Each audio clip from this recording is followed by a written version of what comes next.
Okay, so I did a video before. Unfortunately, when I did it, I zoomed in, and then when I turned around on my face, it was a bit too much.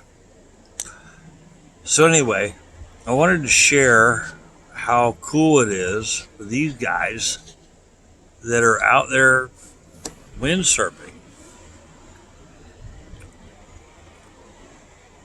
See if we can get really close on some of these guys. This is kind of hard to do because it's not zeroing in on who's actually doing the surfing, like that guy. Oh man, I'm doing this with my phone and not with my camera, so it's kind of hard to do. But there, you can see these folks walking with their dog, but whoa, yeah, there you go. These guys out having a ball doing their windsurfing. I don't know how this works. I wish I did. I wish I had an understanding of how you can maneuver these kites to go with the wind and then against it. And these guys are just jamming, bro. I mean, check them out. It's beautiful stuff, right? Oh, it's out of the focus again. Oh, there he goes. It's like, God, it's so hard to, they're so fast, really, to watch these guys.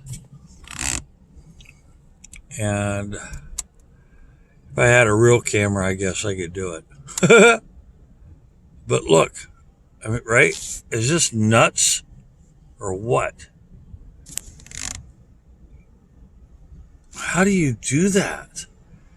It's amazing that they have that skill, that natural skill, to be able to understand how to maneuver their kites to go wherever they want to on their boards while they're in the water.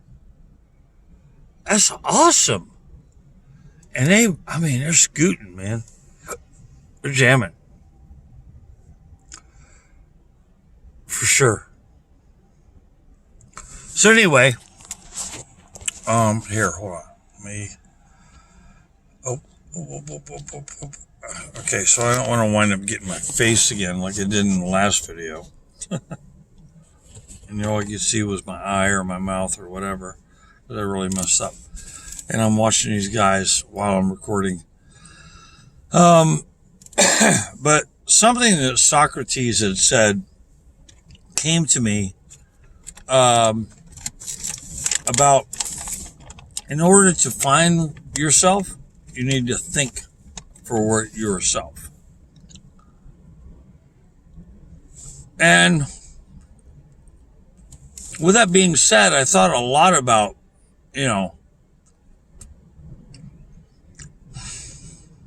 different spiritual groups and the things that people say they're influencing and this and that and next thing. And I really feel like unless you check yourself within, you don't know what the truth is for you. And with that being said, everything that is true for you is true for the collective, because we are all one. We're all a part of the whole, and yet we're all a part of what is true. Does that make sense? And I've had different people tell me that, oh, well, you don't think like we do, this, that, and the next thing. Well, I'm not supposed to. I'm supposed to think like me. I'm supposed to understand and be, connect to my innate and my true self within. And that's what I do.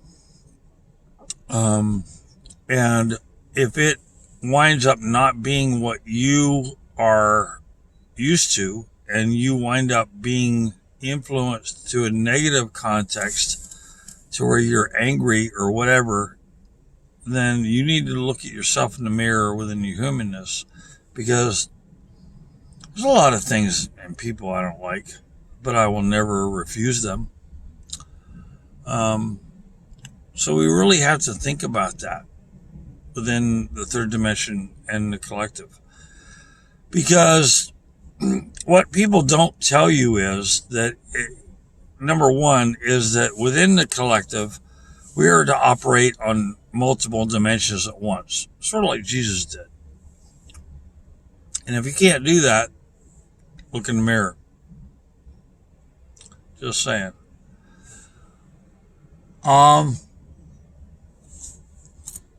At the same time,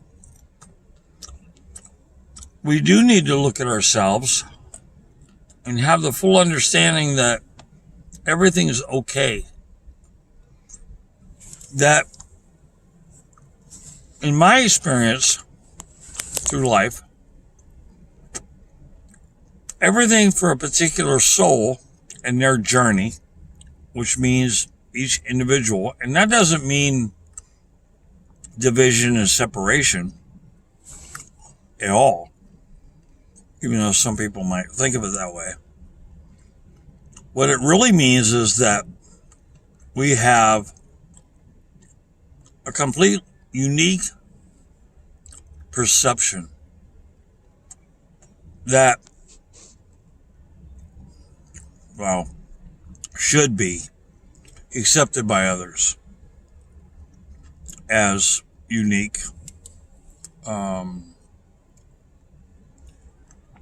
in a different perception in which we can integrate and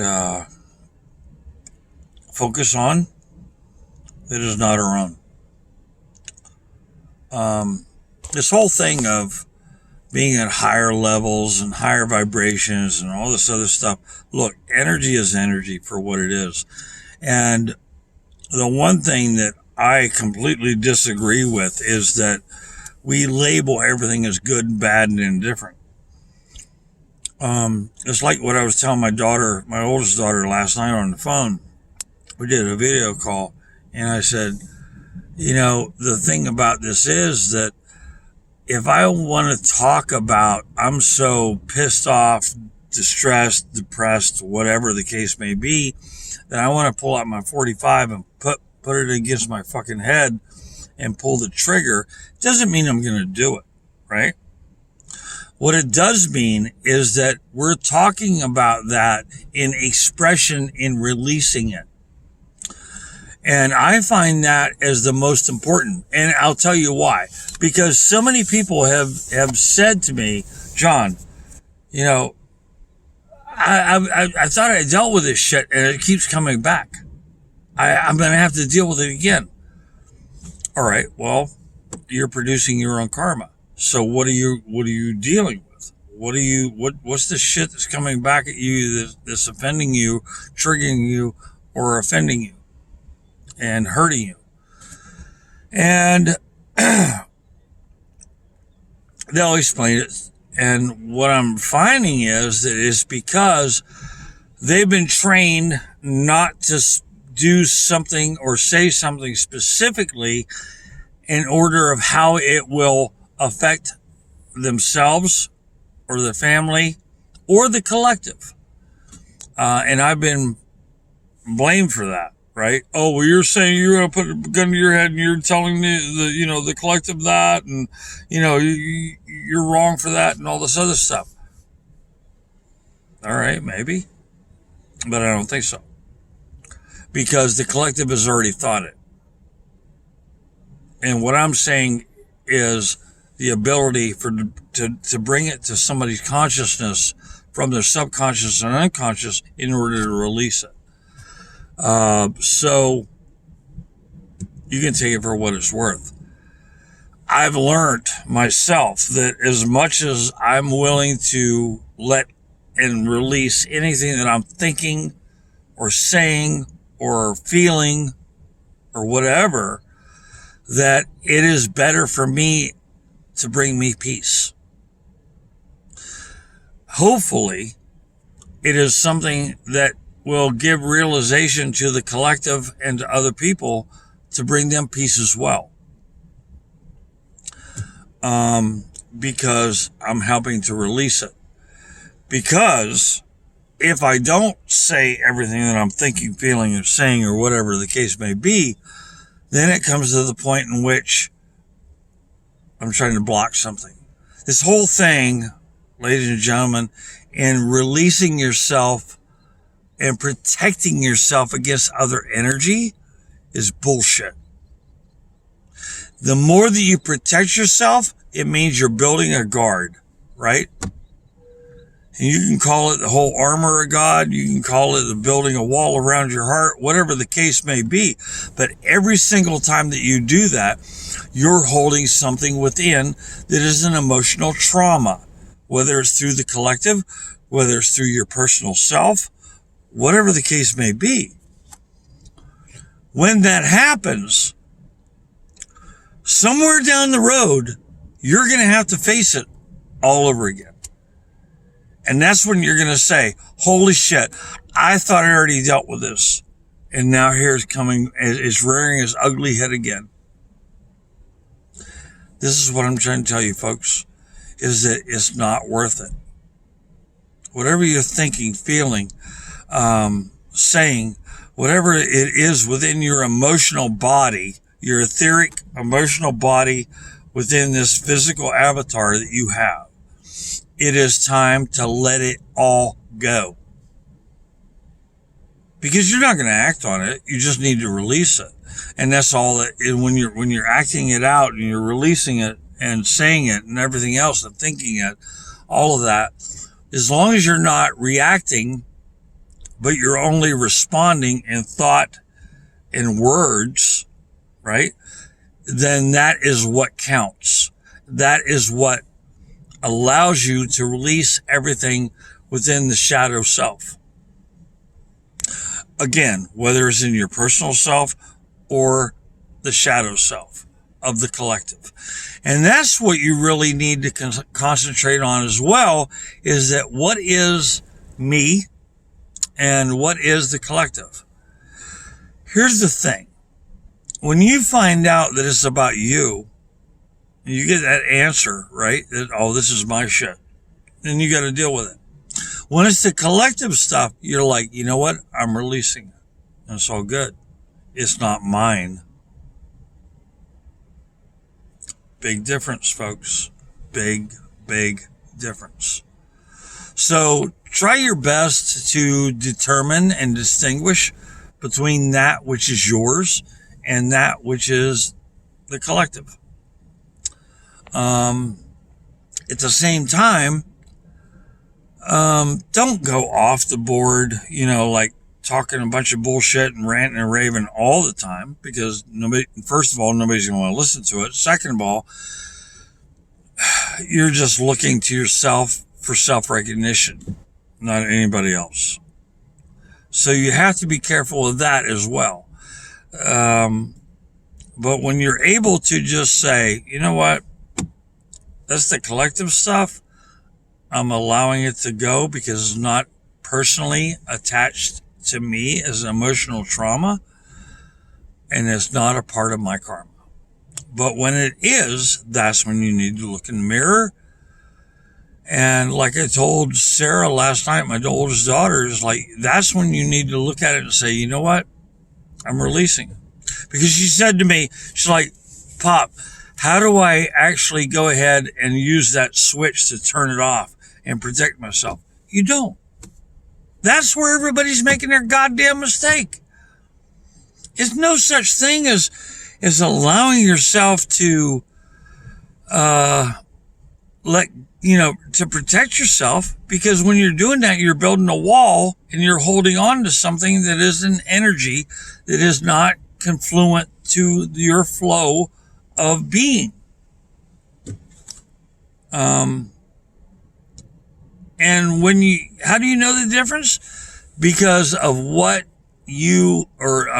how you react and respond, you can tell whether it's within your human, because then you are seeking attention and answers and this and that and next thing, and when you're not.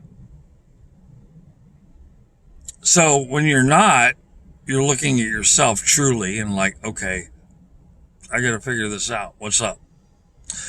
When you are, then it's something within the collective, because you're gravitating towards it, and you need to let go of it for sure. You need to let go of anything within the collective. So how do I know that? Because in your spiritual journey, you realize that if anything's connected to you, you need to look in the mirror for yourself, and you're fine with it. But when it's a part of the collective, you're allowing yourself to relate to your human avatar, your emotions and everything else, to say, there's a fucking problem and I want attention and I want to deal with this and I want to know why, how, where, when, all this other stuff. Look, you're not Walter Crosby, or Cronkite rather. You're not Walter Cronkite. You're not a news agent. You just need to figure it out. What's the difference between you and the collective? Anything within the collective, you need to let go, because nobody has let go of it up to this point. That's your job. Break the fucking chains. Big deal right there. Break the chains. I've been saying that for the last, 6, 7 years. And so, yes, are we going to have those human emotions and it's going to affect us in a negative way and we're going to become bummed out and this, that, and this thing? You're fucking right. It happens to me all the time. But once I get past that, clear the mind, right?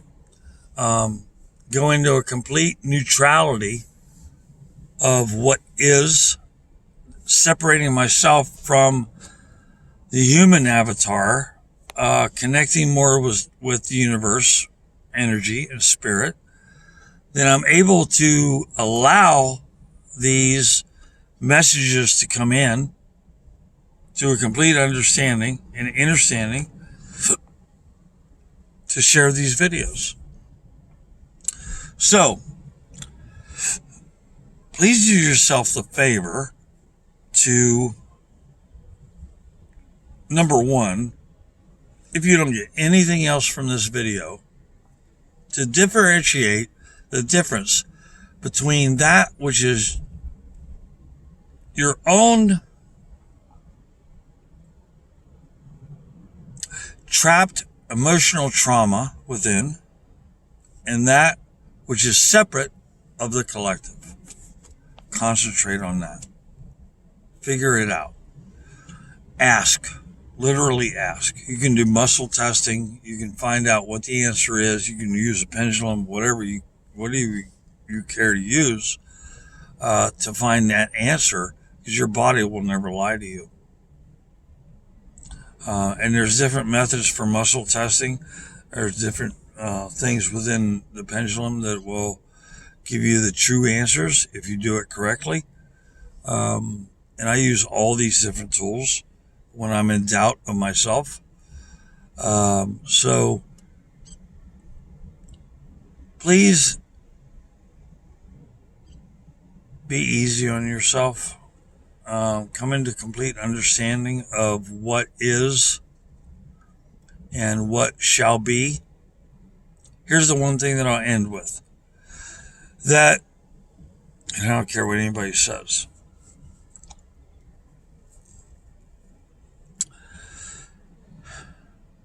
everything in this world, in our lifetime, our soul journey, our experience, everything within has already been predetermined. There is a sense of free will for what it is. However, there's also the sense of self-responsibility within it all. And it is what it is. there's a certain level of predestiny for each individual soul over, 7.5, almost 8 billion people on this planet in what they are to experience. And it's not up to anybody else to tell you what's right or wrong. Because like Socrates said, to basically define oneself, you must think for yourself.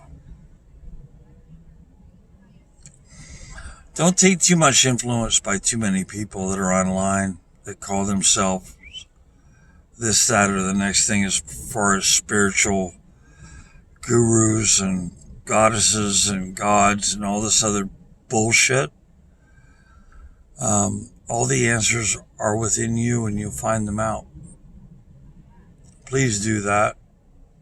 Don't make that mistake of following someone else and allowing their influence to give you a certain degree of self-acceptance and love, because they will misdirect you and they will fuck you up in a heartbeat. I knew somebody for 5 years and understood that from the beginning their heart was true, and then all of a sudden started to see red flags. So yeah, that's what I'm saying. Don't follow any one person. Don't follow me. Fuck that. I'm just sharing stuff. I'm not a guru. Don't want to be. I just tell it like it is. Just be careful. Okay? Follow your own inner guidance. Connect with it, because that is the most important. If you're able and willing to connect with your own innate true feelings through your heart, your consciousness, through your gut feelings, just like Socrates said, in order to find yourself, you must think for yourself. It's not just thinking. The mind is a beautiful thing, and you can control what you're thinking. The problem is that there's other people that know that they can also influence your mind and how you think. Don't allow that to happen. Okay? Please. Think for yourself. Allow yourself to go away from social media, different influences, whether they be people or programs or whatever websites, whatever the case may be. Turn your goddamn phone off.